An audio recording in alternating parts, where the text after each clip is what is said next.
ನಮಸ್ತೆ ರೈತ ಬಾಂಧವರೇ, ದಾವಣಗೆರೆ ಜಿಲ್ಲೆಯಿಂದ ಮಹಾದೇವಪ್ಪ, ಸಾವಯವ ಕೃಷಿ ಸಲಹೆಗಾರರು. ನಾವು ಮುಷ್ಟೂರು ಹತ್ರ ಇದ್ದೀವಿ. ನಮ್ಮ SRE ಬಸ್ ಓನರು ಸೈಯದ್ ಅನ್ನೋರು. ನಮಸ್ಕಾರ ಸಾಹೇಬ್ರಿಗೆ. ನಮಸ್ತೆ ನಮಸ್ತೆ ಸರ್, ಒಟ್ಟಾರೆ ಎಷ್ಟು ಎಕರೆ ಅಡಿಕೆ ತೋಟ ಮಾಡಿದ್ದೀರಿ? 12 ಎಕರೆ ಐತೆ ಸರ್. 12 ಎಕರೆ. ನೀವು ಮ್ಯಾಕ್ಸಿಮಮ್ ಖರ್ಚು ಮಾಡ್ತಾ ಇದ್ದೀರಿ, ಮಿನಿಮಮ್ ಫಸಲು ತಗೊಂತಿದ್ದೀರಿ. ಹ್ಞೂ ಸರ್. ಸುಮಾರು ಒಂದು 12-13 ಲಕ್ಷ ಖರ್ಚು ಮಾಡ್ತಿರಲ್ಲ ಸರ್? ಆಗ್ತೀವಿ ಮಾಡಿ. ರಾಸಾಯನಿಕ ಗೊಬ್ಬರ, ಸಗಣಿ ಗೊಬ್ಬರ ಬೇಜಾನಿ ತರಿಸಿ ಹಾಕ್ತೀರಿ. ಮಾಡ್ತಾ ಇದೀವಿ. ಬಟ್ ಇಲ್ಲಿ ಮಾಡ್ತಕ್ಕಂಥ ತೋಟಗಾರಿಕೆ ನಿರ್ವಹಣೆ ಅವೈಜ್ಞಾನಿಕವಾಗಿದೆ ಅಂತಕ್ಕಂಥದ್ದು ನಮ್ಮ ವಿಚಾರ. ಹೌದು ಸರ್, ಹೌದು. ಸುಮಾರು ಒಂದು 3/4 ಗಂಟೆ ಅವಧಿಯಲ್ಲಿ ನಿಮ್ಮ ಹತ್ರ ಚರ್ಚೆ ಮಾಡಿದ್ವಿ. ಹೌದಲ್ಲ ಸರ್? ಹೌದು ಹೌದು ಸರ್, ಈಗ ನಿಮ್ಮ ಪ್ರಕಾರ ಈ ವರ್ಷ ಒಂದು 300 ಕ್ವಿಂಟಲ್ ಲೆಕ್ಕ, ಹಿಂದಿನ ವರ್ಷ ಒಂದು 300 ಚಿಲ್ಲನ ಆಗಿತ್ತು. ಹ್ಞೂ ಸರ್. 18 ಲಕ್ಷ ರೂಪಾಯಿ ಲಾಭ ತಗೊಂತೀರಿ. ಅದ್ರಾಗ 13 ಲಕ್ಷ ಖರ್ಚು ಮಾಡಿದ್ರೆ ಇದು ಲಾಭದ ತೋಟಗಾರಿಕೆ ಅನಿಸುತ್ತಾ ಅಥವಾ ಲಾಸಿನ ತೋಟಗಾರಿಕೆ? ಲಾಸ್ ಅಲ್ಲ ಅನ್ಸ ಸರ್. ಹೌದು. ಸುಮಾರು ಒಂದು 25 ಬಸ್ ಮೇಂಟೈನ್ ಮಾಡ್ತಿರಲ್ಲ? ಮಾಡ್ತಾ ಇದೀವಿ ಸರ್. ಆದ್ರೂ ಕೂಡ ಅಲ್ಲೂ ಕೂಡ 1 ವರ್ಷ 3 ತಿಂಗಳಿಂದ ಲಾಭ ಅಲ್ಲೂ ಕೂಡ ಇಲ್ಲ. ಹೌದಾ ಸರ್? ಸರ್. ಹಿಂಗಾದ್ರೆ ಒಬ್ಬ ವ್ಯಕ್ತಿ ಆರ್ಥಿಕವಾಗಿ ಅಭಿವೃದ್ಧಿ ಆಗ್ಲಿಕ್ಕೆ ಸಾಧ್ಯನಾ ಇಲ್ವೋ? ಇಲ್ಲ, ಆಗಲ್ಲ ಸಾಧ್ಯ ಇಲ್ಲ. ಆಗಲ್ಲ ಸರ್. ಆಗಲ್ಲ. ನಾವ್ ಹೇಳಿರ್ತಕ್ಕಂಥ ವಿಚಾರಗಳು ಸುಮಾರು ಒಂದು 3/4 ಗಂಟೆ ಅವಧಿನಲ್ಲಿ ತೃಪ್ತಿ ಆತ? ತೃಪ್ತ ಆಗೈತೆ ನಮ್ಗೆ. ಆಗಿದೆಯಲ್ಲ ಸರ್? ಆಗಿದೆ. ಒಂದಿಷ್ಟು ಜೈವಿಕ ಒಳಸುರಿಗಳನ್ನು ಬಳಸ್ತಕ್ಕಂಥದ್ದು ಇಲ್ಲಿ ಬಹಳ ಮುಖ್ಯ. ಸಾವಯವ ತ್ಯಾಜ್ಯಗಳನ್ನು ಚೆನ್ನಾಗಿ ಸೃಷ್ಟಿ ಮಾಡೋದು ಬಹಳ ಮುಖ್ಯ. ಹೌದು ಸರ್. ವೈಜ್ಞಾನಿಕ ವಿಚಾರಗಳು ನಿಮ್ಮ ಹತ್ರ ಚರ್ಚೆ ಮಾಡಿದ್ವಿ ಇಲ್ಲೋ? ಮಾಡಿದೀವಲ್ಲ ಸರ್? ಸರ್ ನಮಸ್ಕಾರ ಸರ್. ಸರ್ ಶಶಿಧರ್ ಸರ್ ಬಹಳ ಆತ್ಮೀಯ ಸ್ನೇಹಿತರು ನಮಗೆ ದಾವಣಗೆರೆನಲ್ಲಿ. ಅಚಾನಕ್ ಸಿಕ್ಕ್ರಿ ತಾವು. ಸರ್, ನೀವು ಕೂಡ ಮೂಲತಃ ಕೃಷಿಕರು ಮಕ್ಕಳು. ಇತ್ತೀಚೆಗೆ ಒಂದಿಷ್ಟು ಸೈಟ್ ಡೆವಲಪ್ ಮಾಡ್ಕೊಂಡ್ರಿ, ಬಂದ್ರಿ. MSc B.Ed ಪ್ಲಸ್ LLB ದಾವಣಗೆರೆನಲ್ಲಿ ಲಾ ಪ್ರಾಕ್ಟೀಸ್ ಮಾಡಿದ್ರಿ. ಮತ್ತು ಅಚಾನಕ್ ಮತ್ತು ವಾಪಸ್ ಊರಿಗೆ ಬಂದ್ರಿ. ಈ ವಿಜ್ಞಾನ ಮತ್ತು ಗಣಿತ ಶಿಕ್ಷಕರಾಗಿ ತಾವು ಸಾಕಷ್ಟು ಸೇವೆ ಸಲ್ಲಿಸಿದ್ರಿ ಬಾಪೂಜಿ ಶಾಲೆನಲ್ಲಿ. ನಾವು ನೀವು ಜೊತೆಗೆ ಇದ್ವಿ.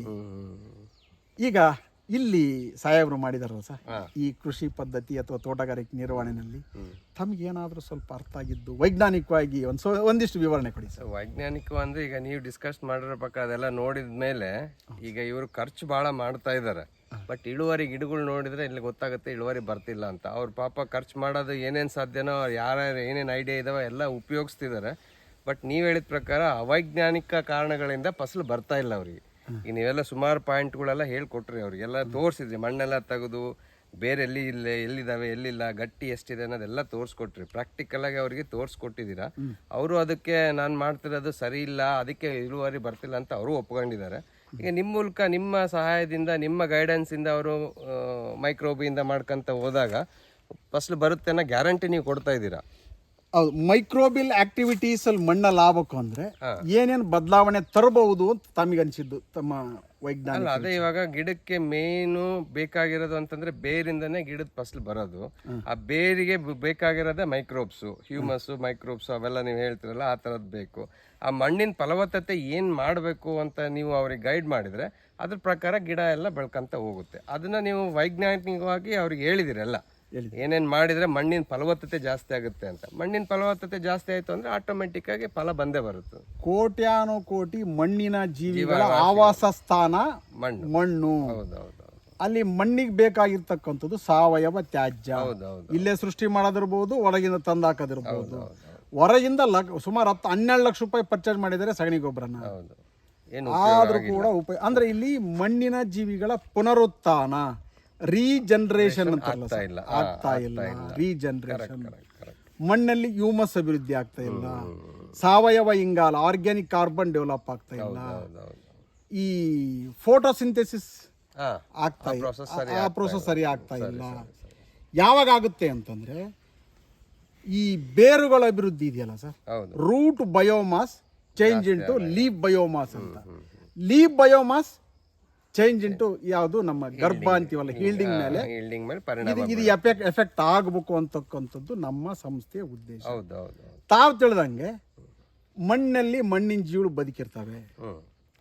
ಮಣ್ಣಿನ ಬಗ್ಗೆ ತಮಗೆ ಗೊತ್ತಿರ್ತಕ್ಕಂಥ ಒಂದು 2 ವಿಚಾರ ತಾವು ಹೇಳೋದಾದ್ರೆ? ಇಲ್ಲ, ಮಣ್ಣಿನ ಬಗ್ಗೆ ಅಂದ್ರೆ ಅದೇ, ಮಣ್ಣಿನಲ್ಲಿ ಸಾವಿರಾರು ಕೋಟಿ ಸೂಕ್ಷ್ಮಾಣು ಜೀವಿಗಳು ಇರ್ತವೆ. ಅದರಿಂದನೇ ಗಿಡ ಡೆವಲಪ್ ಆಗೋದಕ್ಕೆ ಸಾಧ್ಯ. ಈಗ ಅವೇ ಇಲ್ಲ ಅಂತಂದಾಗ ಇದು ಗಿಡ ಬೆಳವಣಿಗೆ ಆಗಕ್ಕೆ ಸಾಧ್ಯನೇ ಇಲ್ಲ. ಸೊ ಅದನ್ನ ನಾವ್ ಎಷ್ಟು ಕೆಮಿಕಲ್ಸ್ ಹಾಕಿ, ಕೆಮಿಕಲ್ ಗೊಬ್ಬರಗಳು ಇವಾಗ ಏನು ಯೂಸ್ ಮಾಡ್ತಾರಲ್ಲ, ಅವು ಮಾಡಿದಷ್ಟು ಅವು ಸಾಯ್ತವೆ ಹೊರತು ರೀಜನರೇಷನ್ ಅಂತೂ ಆಗೋದಿಲ್ಲ. ಸೊ ಆ ರೀಜನರೇಷನ್ ಆಗ್ಬೇಕು ಅಂದ್ರೆ ನೀವ್ ಹೇಳ್ದಂಗೆ ಆರ್ಗ್ಯಾನಿಕ್ ಕೃಷಿ, ಮೈಕ್ರೋ ಆರ್ಗಾನಿಸಮ್ಸ್ ಡೆವಲಪ್ ಮಾಡ್ತಕ್ಕಂಥ ರೀಜನರೇಷನ್ ಆಗ್ತಕ್ಕಂಥ. ಹೌದೌದು, ಸಾವಯವ ಕೃಷಿಯಿಂದನೇ ಅದು ಸಾಧ್ಯ ಅಲ್ವಾ? ತೋಟಗಾರಿಕೆ ಬೆಳೆನಲ್ಲಿ ಇವತ್ತಿನ ವಿಜ್ಞಾನ ಅಂತಕ್ಕಂಥದ್ದು ಕೃಷಿಕರಿಗೆ ಮಾರಕನೋ ಅಥವಾ ಪೂರಕನೋ? ಅಲ್ಲ, ವಿಜ್ಞಾನ ಅಂತಂದ್ರೆ ವಿಜ್ಞಾನದಲ್ಲಿ ಕೃಷಿಯ ವಿಜ್ಞಾನ ಇಂದಿನ ನೈಸರ್ಗಿಕ ಅಲ್ಲ ಹೇಳ್ತಾ ಇರೋದಿಲ್ಲ, ರಾಸಾಯನಿಕ ವಿಜ್ಞಾನ ಅಂತಕ್ಕಂಥದ್ದು ರೈತನಿಗೆ ತೋಟಗಾರಿಕೆ ಬೆಳೆ ಮಾಡೋದ್ರಲ್ಲಿ ಈ ಮಾರಕನೋ ಪೂರಕ ಆಗೈತೆ? ರಾಸಾಯನಿಕ ವಿಜ್ಞಾನ ಮಾರಕನೇ ಇವಾಗ, ಮಾರಕ. ಯಾಕಂದ್ರೆ ಈಗ ರಾಸಾಯನಿಕ ಹೇಳ್ತಿರೋದು ನಾನು, ಆರ್ಗ್ಯಾನಿಕ್ ಬೇರೆ. ಆರ್ಗ್ಯಾನಿಕ್ ಅವ್ರಿಗೆ ಹೆಲ್ಪ್ ಆಗ್ತಾ ಇದೆ. ರಾಸಾಯನಿಕ ಅಂತಂದ್ರೆ ಎಲ್ಲ ಕೆಮಿಕಲ್ಸ್ ಬಂದ್ಬಿಡುತ್ತೆ. ಕೆಮಿಕಲ್ಸ್ ಬಂದಾಗ ಟೆಕ್ನಾಲಜಿ ಚೇಂಜ್ ಅಂದ್ರೆ ಈಲ್ಡಿಂಗ್ ಜಾಸ್ತಿ ಮಾಡ್ಬೋದೇ ಹೊರತು ಹೆಲ್ತ್ ಬರ್ತಿಲ್ಲ ಗಿಡಗಳಿಗೆ, ಆರೋಗ್ಯ ಸಿಗ್ತಿಲ್ಲ. ಇವೆಲ್ಲ ಹೆಲ್ತಿ ಗಿಡಗಳು ಅಂತ ಅನ್ಸೋದಿಲ್ಲ ನೋಡಿದಾಗ. ಅದೇ ಆರ್ಗ್ಯಾನಿಕ್ ಕೃಷಿನಲ್ಲಿ ಹೋದಾಗ ಎಲ್ಲ ಹೆಲ್ತಿಯಾಗಿ ಚೆನ್ನಾಗಿರ್ತವೆ. ಸೊ ಅದು ತೋಟಗಾರಿಕೆ ಬೆಳೆನಲ್ಲಿ ಈ ಆದಷ್ಟು ಸಾವಯವ ಕೃಷಿ ಅಥವಾ ಜೈವಿಕ ಕೃಷಿಗೆ ಹೋದ್ರೆ ಗಿಡ ಅಭಿವೃದ್ಧಿ ಆಗುತ್ತೆ, ಮಣ್ಣಲ್ಲಿ ಬದಲಾವಣೆ ಕಾಣಬಹುದು. ಒಟ್ಟಾರೆ ಪ್ರೋಸೆಸ್ ಏನಾಗುತ್ತೆ ಅಂತಂದ್ರೆ ಅಭಿವೃದ್ಧಿ ಕಡೆಗೆ ಹೋಗ್ಬೋದು, ಅವಕಾಶ ಇದೆಯಲ್ಲ ಸರ್? ಖಂಡಿತ ಇದೆ. ಇಲ್ಲಿ ಪ್ರತಿಯೊಬ್ಬ ರೈತನೂ ಕೂಡ ನಾವು ಜನರಲೈಸ್ ಮಾಡಿ ಮಾತಾಡೋದಾದ್ರೆ ಈ ಕೃಷಿಯ ವಿಜ್ಞಾನವನ್ನ ಹರಿತು ಬದುಕ್ತಕ್ಕಂಥದ್ದು ಬಹಳ ಮುಖ್ಯ. ಹೌದೌದು, ಅವ್ರಿಗೆ ಡೆವಲಪ್ ಆಗ್ಬೇಕು ಅಂದ್ರೆ ಅದು ವಿಜ್ಞಾನ ತಿಳ್ಕೊಂಡ್ರೆ ಮಾತ್ರ ಅವ್ರಿಗೆ ಉಪಯೋಗ ಸಾಧ್ಯ. ಡೆವಲಪ್ಮೆಂಟ್ ಆಗ್ಬೇಕು, ಅಭಿವೃದ್ಧಿ ಆಗ್ಬೇಕು ಅಂದ್ರೆ. ಇಲ್ಲಾಂದ್ರೆ ಸುಮ್ಮನೆ ಇವಾಗ ಅವೈಜ್ಞಾನಿಕವಾಗಿ ಮಾಡ್ತಾ ಹೋದ್ರೆ ನೀವು ಎಷ್ಟು ವರ್ಷ ಮಾಡಿದ್ರೆ ನೋಡ್ರಿ, 8-9 ವರ್ಷದ ತೋಟ ಇದ್ರು ಅವ್ರಿಗೆ ಏನು ಅವ್ರು ಖರ್ಚು ಮಾಡೋದ್ರಲ್ಲಿ ಅರ್ಧ ಒಂದು ದುಡಿಮೆ ಆಗ್ತಾ ಇಲ್ಲ. ಬರೀ ತಂದು ಆಗ್ತದ್ರ ವಿನಃ ಖರ್ಚು ಮಾಡ್ತಾರ ವಿನಃ ಇಲ್ಲಿಂದ ಲಾಭ ಇಲ್ಲ. ಗಿಡಗಳು ನೋಡಿದ್ರೆ ಬಹಳ ಚೆನ್ನಾಗೈತಪ್ಪ ಅನಿಸುತ್ತೆ, ಬಟ್ ಇಳುವರಿ ಬರ್ತಾ ಇಲ್ಲ. ಪ್ರೊಡಕ್ಷನ್ ಹೌದೌದು, ಪ್ರೊಡಕ್ಷನ್ ಇಲ್ಲ. ಇಲ್ಲಿ ಮಣ್ಣಿನ ಪ್ರೊಡಕ್ಟಿವಿಟಿ ಅನ್ನೋದು ಇಲ್ಲ. Productivity of soil is totally nil ಅಂತ ಅನ್ಸ್ಬಿಡ್ತದೆ. ಈ ಕೃಷಿನ ಯಾರೂ ಮಾಡಬಾರ್ದು ಅಂತಕ್ಕಂಥದ್ದು ನಮ್ಮ ಉದ್ದೇಶ, ನಮ್ಮ ಸಂಸ್ಥೆಯ ಉದ್ದೇಶ. ಸರಿ ಸರ್? ಸರಿ. आपका नाम क्या है? Dilshad. You are from Bihar. हाँ. आपका कितना साल इधर काम करते हैं आप? मैं 5 महीना, ये 6वां महीना हो रहा है. अभी क्या है साइल का स्टेटस? बहुत अच्छा. अभी अच्छा है. अभी यील्ड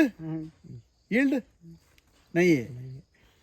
अभी पूरा पता नहीं है साइल कंडीशन का, साइल प्रॉपर्टीज का.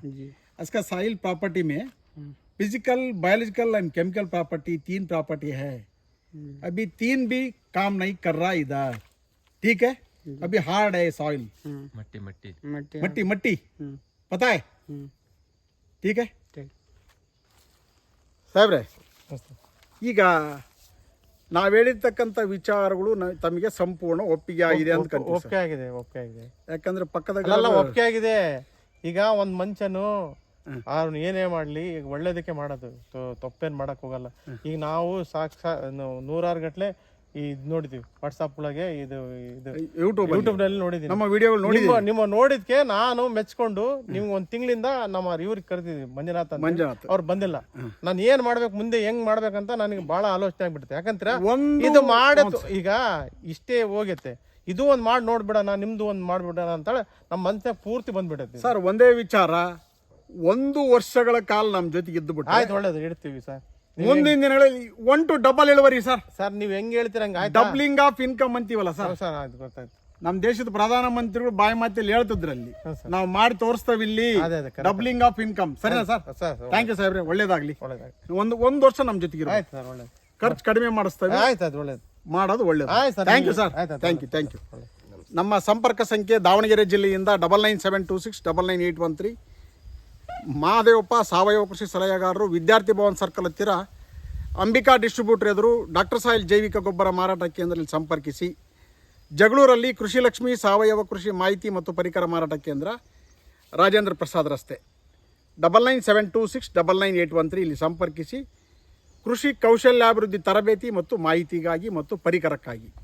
ನಿಮ್ಮ ನಂಬರ್ ಹೇಳಿ sir. 9945777346. Thank you sir. Thank you. Thank you sir thank you ನಮಸ್ತೆ.